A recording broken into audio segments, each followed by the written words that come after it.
If someone were to put a gun to my head and say, you're only allowed to make one type of video on this channel for the rest of your life, pick it right now, I would probably have to say to them, how are you planning to enforce this? Are you going to stand behind me for the rest of my life with a gun to my head? That's unrealistic. And then they'd reply with, what are you doing? This is a hypothetical scenario you came up with to try and set up this video. And then I'd lose this train of thought and hopefully get back to the point where I'm just trying to introduce the fact that I really love taking characters and putting them into the Marvel or DC universes. And since I've already done famous anime characters if they were on the Suicide Squad, now that lots of people have recommended Chainsaw Man to me and Spy Times Family, both of which I'm loving watching by the way, so thank you for those, I figured today it would be fun to take characters from those and some other animes and put them into the Marvel universe. So let's get into that, shall we? Let's go!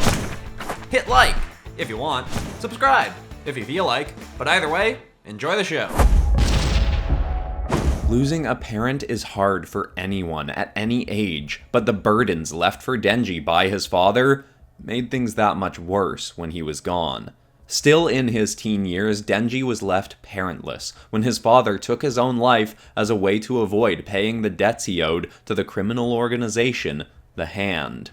That, of course, didn't wipe his debts clear. The Hand wouldn't let something like that go. It was instead passed on to Denji, who dropped out of school to work constantly on ways to pay off the money owed. At one point, he even got desperate enough to sell his kidney and one of his eyes on the black market, and was considering other drastic measures, when he learned that the Hand was paying massive sums for a certain type of specimen that could be found running amok in New York. Symbiotes. A year prior, the villainous Dr. Doom had set off what the press now referred to as a venom bomb, releasing thousands of symbiotic aliens into the city to infect people and turn them into aggressive, powerful monsters. The Avengers had handled most of them, but many had managed to escape and remain bonded to hosts that they then convinced to do their bidding. Denji's father hadn't left him much, but he did have a handheld sound cannon, which was the perfect weapon for separating symbiotes from their hosts. Denji asked his contact at the Hand if he could earn his freedom from his debts by capturing symbiotes for them. They thought it was hilarious that he wanted to go after these things with no powers himself, but they agreed to let him do so and even gave him capsules specifically made to contain the symbiotes once separated from their hosts. Denji then went off on his hunts, following any leads he could scrounge up. The first symbiote he found was actually bonded to a dog. As he approached the creature, it used its shape-shifting abilities to spawn a revving, goopy chainsaw from its head to try and scare him off. But it didn't attack. Denji noticed this and kept his weapon down. He first started trying to talk to it. He thought it actually looked kind of cute for a mutated alien dog. He told it his whole story, what he was doing, and that he was after symbiotes. He even tried making it a deal that he would let it keep its dog host and he wouldn't attack it if it helped him find other symbiotes, and surprisingly, the creature was willing to team up. Denji started calling the creature Vegeta, and it led him to half a dozen other symbiotes, staying well clear of some of the more dangerous ones, however. Vegeta even used its powers to help him apprehend them, though it would stay far back when Denji used his sound cannon. Denji was making great headway in clearing his debts, until he found himself faced with a symbiote he couldn't take down so easily. For once, the Hand gave him a lead as to where to find another symbiote, and Denji went straight for it in an old abandoned warehouse. As he stepped inside, Vegeta started to snarl and rev his saw furiously. Denji didn't know why, until a grinning crimson and black face lurched its way out of the dark.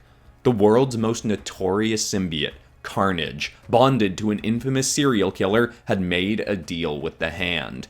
He offered them samples of his own symbiote if they'd surrender to him the boy who was out there hunting down his kind. Not that Carnage was particularly patriotic towards his own people, but he was always looking for a good reason to maim someone. He swiped away Denji's gun and started tearing into the boy, making sure not to end him quickly. Denji's blood was soon scattered across the floors. Vegeta wasn't much help while bonded to a dog, as Carnage's bond with his host was incredibly strong and made him all the more dangerous. But Vegeta couldn't sit by and watch his friend inch ever closer to death's door. The symbiote separated from its canine host and latched onto Denji. It coated over him quickly and healed all his wounds, even restoring his eye and kidney. Denji suddenly leapt up, shrieking furiously, as chainsaw-like blades spawned from his head and forearms. He attacked like a manic demon, shredding through Carnage with his saws.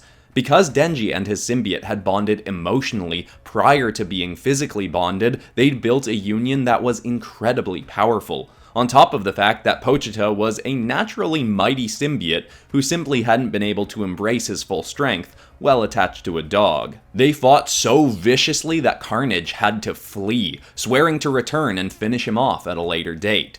At the fight's end, Denji and Vegeta were exhausted and flopped to the ground, just panting. They sat there long enough for a team to show up to investigate reports of a Carnage sighting. Denji was approached by a woman who went by La Contessa Valentina, and when she learned that Denji and his symbiote had managed to fight off Carnage, she offered him a job. One that sounded 1,000 times better than running life-threatening errands for the Hand. On that day, Denji would start a trial run on the budding, covert team, the Thunderbolts.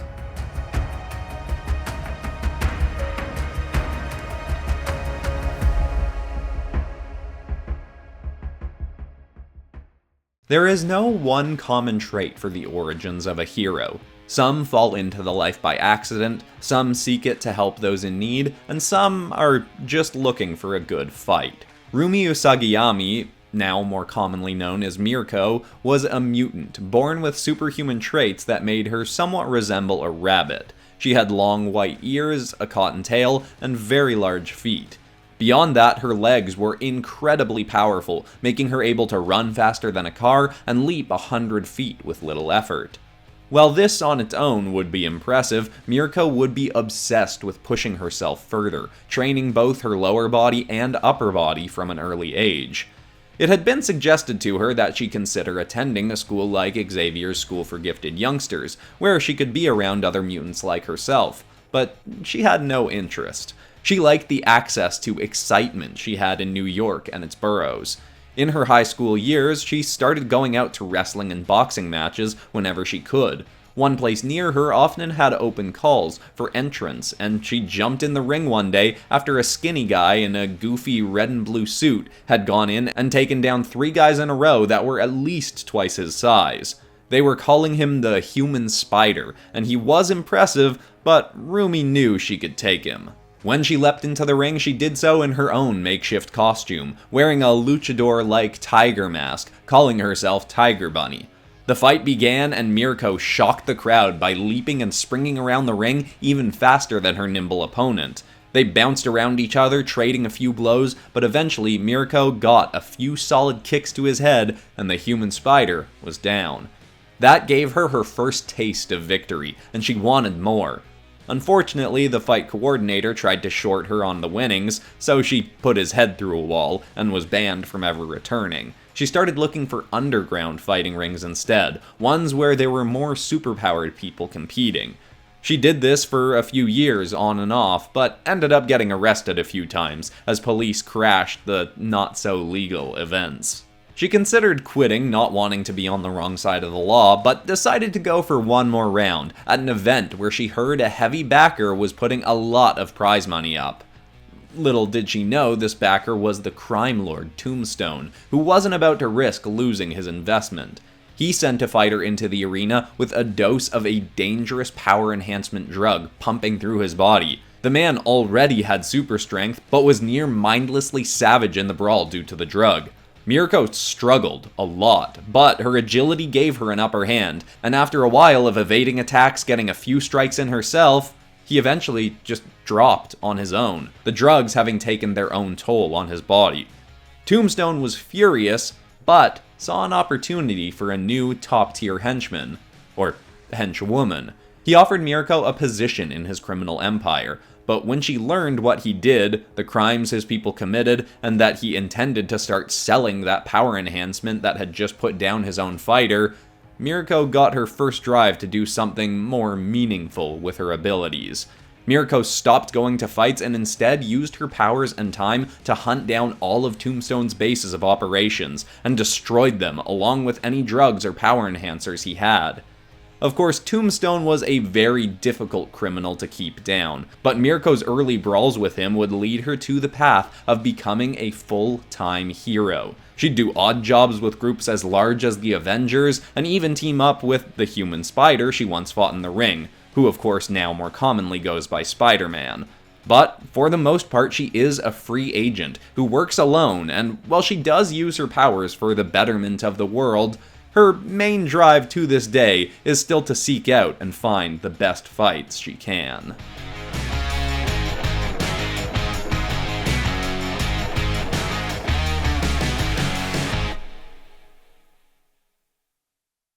Because S.H.I.E.L.D. employs many assassins and spies and covert operatives who need to keep many aspects of their lives secret, it is often difficult to get the true stories of how some employees joined the division. You may have even heard a version of how the assassin, codenamed Black Widow, came to join S.H.I.E.L.D., but this is how it really happened, surprisingly all revolving around a young telepathic girl and her illegitimate father, one Clint Barton. You see, Barton was already a S.H.I.E.L.D. operative, going by the name Hawkeye, and was being sent to Budapest on a mission to get close to a high-ranking Hungarian diplomat who was risking hurling the country into violent conflict with the surrounding nations. The man was a recluse, however, and the only time he went out was to visit his son in a prestigious boarding school in Budapest. So, to get close to the man and try to convince him off of his more violent path, Hawkeye needed to pretend to have a child who went to the school. A few years down the road, after this mission, Hawkeye would get married and have children of his own, but at the time he had none and never thought he'd be interested in a family. Still, the mission had its parameters and he had to find a way to meet them. He went to a Hungarian orphanage, knowing he'd need a child who spoke the language. He found the shadiest, most run-down place he could, hoping to avoid any significant paper trail, and was quickly introduced to a young girl named Anya, that the man running the place was secretly trying to get rid of as quickly as possible. He found her to be quite strange. And for some good reason. Of course, Barton needed a fairly intelligent child, one who could pass the entrance exam to get into the prestigious academy, not to mention someone who could pull off a very, very elegant demeanor.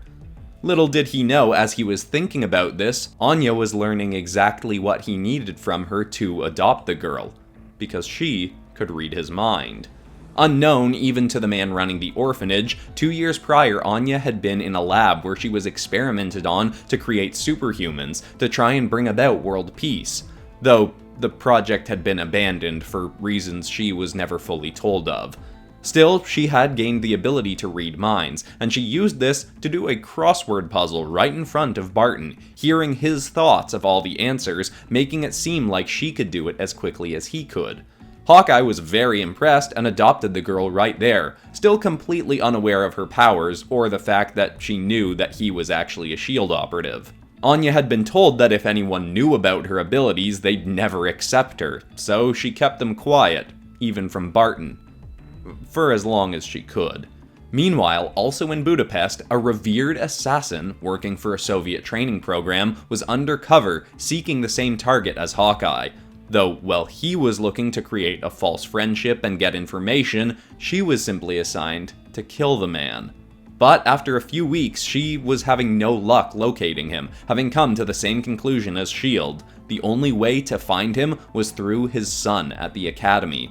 She was considering just kidnapping the child, but then had a chance encounter that changed her plans. She'd gone to the tailor shop that produced the uniforms for the school to try and find an in through some of the parents, and ended up running into Barton and Anya. Barton was there to get Anya an outfit worthy of her interview at the school.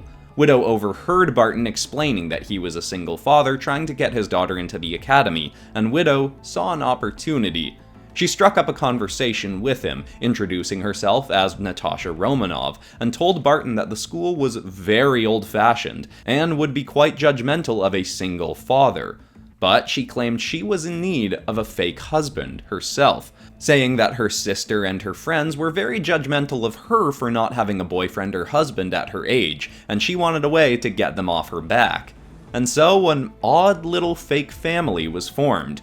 Anya, of course, knew what both her so-called parents did, thanks to her mind reading, but hoped they could all stay together anyway.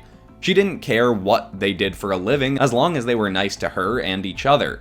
Eventually, through Anya's trials to get into the school, the family would all genuinely grow close, even if they were keeping significant secrets from one another. Unfortunately, a night came where the school was holding an event where the target was guaranteed to be in attendance. Hawkeye was going to use the opportunity to get close, but Widow was outright going for the assassination, even thinking how she may need to take out anyone in close proximity to the target. Afraid of what might happen, Anya admitted that she had abilities, and told both of them of each other's secrets as well. It was baffling to them both, and they both felt embarrassed for not having seen the signs. But eventually, through some genuine open communication, Barton was able to talk Natasha off her assassination. He even convinced her to join S.H.I.E.L.D. on a trial run, while they both saw out the rest of the mission. While Widow and Hawkeye wouldn't end up becoming a couple, they would all stay as a sort of family, and the experience would convince Hawkeye that he wanted to form a real family himself. After the mission, they'd also end up bringing Anya into S.H.I.E.L.D. as an operative in training, though she wasn't a big fan of their agent attire, and requested something a little bit more super.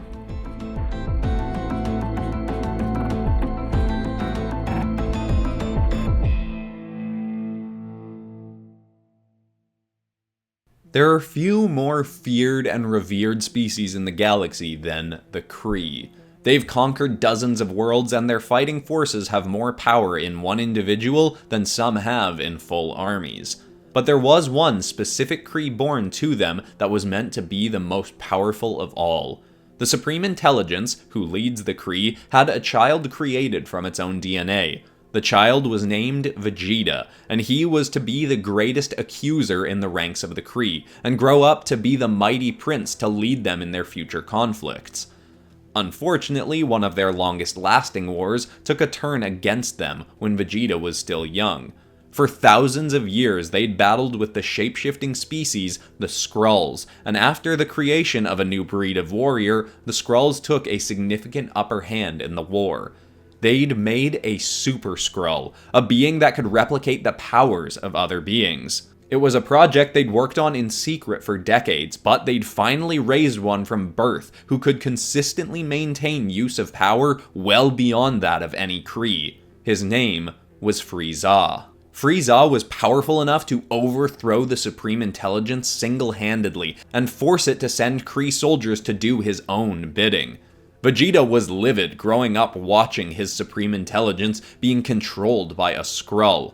He planned to assassinate Frieza, but saw on many occasions how outrageously powerful the Super Skrull was, and knew he needed to further enhance his own strength before making the attempt. While he wasn't particularly interested in cheating to gain his might, he did learn of a possible way to get rid of Frieza much sooner than anticipated. Vegeta learned that on Earth, there was a group of humans called the Illuminati who were keeping watch over the Infinity Gems, powerful artifacts that the Mad Titan Thanos had once used to wipe out half the universe. If he went to Earth and acquired them for himself, he could use them to kill Frieza and restore power to the Kree race. Vegeta set off for Earth with a small band of mighty Kree warriors, not knowing the full might of who he'd face on arrival. They flew directly for a major city in America and started destroying it, calling out for their heroes to bring forth the Infinity Gems.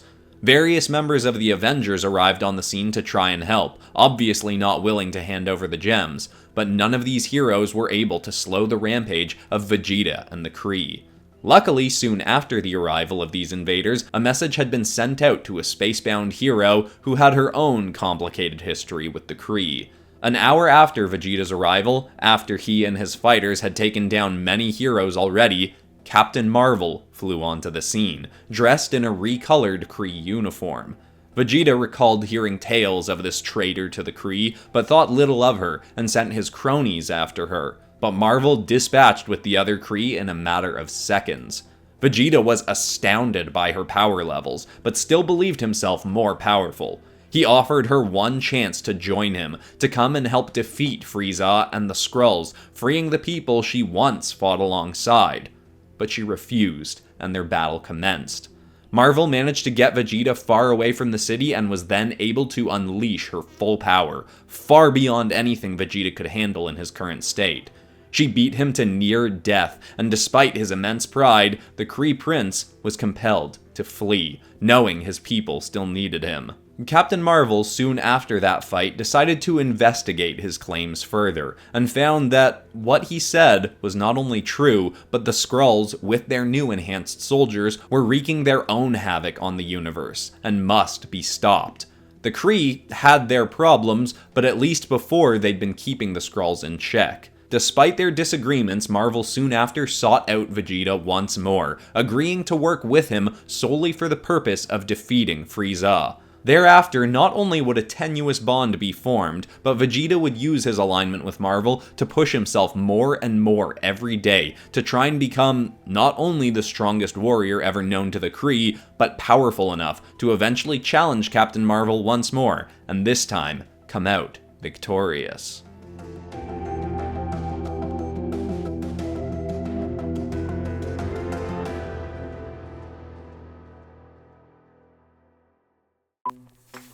Roll up the sleeves and stretch. That's a good look. This may very well be my new favorite putting things in Marvel or DC universes type episode. But if you do want something similar to this, you might want to check out my famous horror movie characters in the Marvel universe, or you might want to check out my famous anime characters fused with North American superheroes episode, or anime characters on the Suicide Squad. I've got a bunch of good anime episodes on here, and I do kind of want to do more. Also, if you want all of the inks from this episode to color yourself, as well as high resolution versions of the art to save, and a Design Notes podcast episode where I talk about the creation of this art and the stories in this episode, you can find all of that on the PopCross Studios Patreon, linked in the description. But besides that, that's all for today, except of course for ending this video on some kind of positive or inspiring note, and today's is actually a piece of information that I kind of take for granted as just a thing I've known for a long time, but in case it's new or useful as a reminder to anyone else, your mental health directly impacts your physical health, and your physical health directly impacts your mental health. There's a million pieces of advice that you could get in both those categories on how to improve either, but personally I'd say something that has been most useful to me in the last 2 years or so is every single day, partway through my workday, I go for a walk. Even just 15 minutes is good for you both physically and mentally. Getting fresh air, especially if you can go out in nature to do it, that's great. And to improve it that much more, don't listen to anything, and don't check your phone once. Being alone with your mind for even just 15 minutes can help you have a better sense of self-awareness, and maybe even start figuring out what areas you need to improve on in yourself, what negative thoughts come to you immediately when you start getting away from distractions. I hope that's inspiring to someone out there. Thank you so much for watching, everybody. I love you all, and I'll see you all in the next episode on Monday, which I think is my first ever Valentine's Day related episode. Sort of. You'll see. Anyway, goodbye.